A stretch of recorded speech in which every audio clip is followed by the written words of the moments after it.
Welcome to BillionX, where real stories of billion-dollar empires are born. This is the raw journey of Jeff Bezos, the man who turned a dusty garage into the headquarters of a global tech empire. In 1994, Jeff had a high-paying job on Wall Street, the kind most people dream of. But he stumbled upon a stat. Internet usage was growing at 2,300% a year. That number haunted him. It kept him up at night. He saw the future, but it wasn't behind a desk. So, he walked away from financial comfort to chase an idea no one fully understood: selling books online. His parents thought he was crazy. His boss told him it was a huge mistake. But Jeff was already living in the future. Jeff Bezos didn't quit on a whim. He spent days walking in Central Park, calculating every risk, every worst-case scenario. He even gave himself what he called a Regret Minimization Framework. Would he regret trying and failing? Maybe. Would he regret not trying at all? Absolutely. That's what pushed him. With trembling hands and a hopeful heart, he walked into his boss's office and resigned. The decision felt like stepping off a cliff with no parachute. But to Jeff, it wasn't a fall, it was a launch. A one-way ticket to build something far bigger than comfort. Legacy. Jeff and his wife Mackenzie packed up their car, grabbed a laptop, and drove from New York to Seattle. He typed out his business plan during the ride. No office, no investors, just a dream and the road. He would sleep in cheap motels, brainstorming names like Makaizo.com and Cadabra.com. Nothing felt right, until one word clicked: Amazon. It felt endless, like his vision. By the time they reached Seattle, he had his name, his mission, and a wildfire in his gut that this could work. The first office of Amazon wasn't glamorous. It was a garage with uneven floors and extension cords taped to the wall. Jeff set up a desk, using a wooden door on two sawhorses. He wasn't building an office. He was building a system that would someday serve millions. Books were stacked everywhere. The bell rang every time a customer ordered a book. At first, it rarely rang, but Jeff never flinched. He believed the bell would one day never stop. That garage wasn't small. It was the beginning of something massive. When Amazon finally launched, Jeff and his small team were packing and shipping books themselves. Orders trickled in, then suddenly surged. The garage turned chaotic. They didn't even have shelves. Books were laid out on the floor, and employees crawled around looking for titles. One day, Jeff said, "We need knee pads." But despite the mess, every package felt like a victory. They were moving real product. The idea was alive. People were clicking, trusting, and buying. The spark had ignited. In the early days, Amazon had a ritual.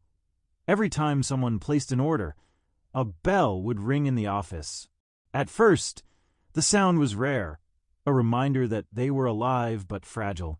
Then one day, the bell rang, and then again and again. It rang so often they had to turn it off. That was the moment Jeff knew they weren't just a startup anymore. Something had clicked. The bell had become the soundtrack of revolution. Every ding was a signal that the world was finally listening. Jeff didn't sleep much. His days were consumed with customer service, coding, packing, hiring, and fixing bugs. He once said, "If you want to build a business, you have to be willing to bleed for it." And bleed he did. From 16-hour days to washing dishes at night, he wore every hat. There was no executive suite, no time off, just relentless push forward. The garage was hot in summer, freezing in winter, but for Jeff, it was the perfect place to move forward. To get Amazon off the ground, Jeff turned to the only investors who truly trusted him: his parents. Jackie and Mike Bezos gave him nearly $250,000, a huge part of their life savings. They didn't fully understand the internet. They didn't know what e-commerce meant, but they believed in their son. Jeff warned them, "You might lose it all." Their reply, We're in. That trust wasn't just emotional. It became one of the most profitable investments in human history. Amazon wasn't profitable. For years, every dollar earned was put back into growth. Investors complained. Experts predicted collapse. Jeff was unmoved. He wasn't building for quarterly profits. He was building for the next 100 years. He focused on customer experience, fast delivery, and long-term vision. The margins were razor-thin, but the dream was thick with fire. "Your margin," he said, "is my opportunity." That one line scared competitors more than anything. Inside early Amazon, obsession wasn't a slogan, it was the law. Every employee had to think backwards, start with the customer, and work in reverse. Jeff banned PowerPoints. He demanded 6-page narrative memos. No fluff, no excuses. The workplace was intense, brutal, but electric. People left crying. People left inspired. Jeff didn't want to be average. He wanted people who lived and breathed the mission.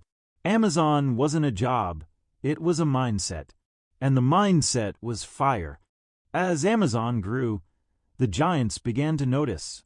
Barnes and Noble, the king of bookstores, saw Amazon as a mosquito, but one that wouldn't go away. Their executives called a meeting with Jeff, hoping to intimidate him. They threatened lawsuits. They told him they'd crush him. Jeff sat calmly and said, "We don't compete with bookstores. We are a tech company serving readers." It wasn't arrogance. It was clarity. He wasn't in their lane. He was paving a new one. In 2000, the dot-com bubble burst. Hundreds of startups collapsed. Amazon's stock tanked by 90%. Critics danced. "We told you so," they shouted. But Jeff didn't panic. He cut costs, laid off 15% of staff, and focused on survival. "This is not a business for the faint of heart," he told his team. While others burned out, Amazon held on by its fingernails. It was no longer just about success. It was about outlasting the storm. Jeff knew that convenience wasn't enough. Speed was the future.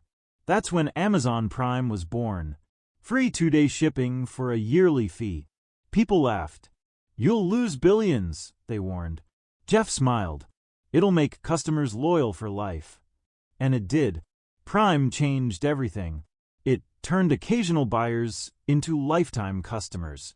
It wasn't a shipping plan. It was a psychological handshake. We deliver, you stay. Not every idea worked. Jeff launched the Fire Phone. It flopped. He introduced auctions. Nobody cared. But he never hid the failures. He studied them. He celebrated them. "If you're not failing, you're not inventing enough," he said. Each failure taught Amazon something new. Some of the company's greatest successes were built on the ashes of ideas that crashed. That was Jeff's real secret. His ego never got in the way of learning. Jeff never wanted Amazon to be just a bookstore. Books were just the start. He dreamt of the everything store, a place where you could buy anything. Shoes, electronics, dog food, the works. He slowly expanded, testing, failing, and learning. He reinvested every penny. And one day, the name Amazon started to mean something bigger. Not just retail, not just convenience, but limitless possibility. He wasn't selling products anymore. He was selling time. Jeff wasn't afraid to kill his ideas. If something slowed the customer experience, it had to go, no matter who created it. He removed features that weren't performing, dropped suppliers who couldn't scale, and automated anything repeatable. He even pushed for building Amazon Web Services, AWS, when no one fully understood cloud computing. His strategy was simple: innovate fast, kill faster, scale forever. While others feared change, Jeff made it his business model. By the 2010s, Amazon was no longer just a store, it was a tech empire. Kindle transformed reading. Alexa changed how homes behave. AWS powers half the internet. But Jeff wasn't done. He bought Whole Foods to enter groceries, launched Blue Origin to chase space, and kept asking, what would customers want next, even before they know it? That was his obsession. He didn't build for today. He built for the next decade. Jeff Bezos stepped down as CEO in 2021, but the company he built from a garage now shapes the modern world.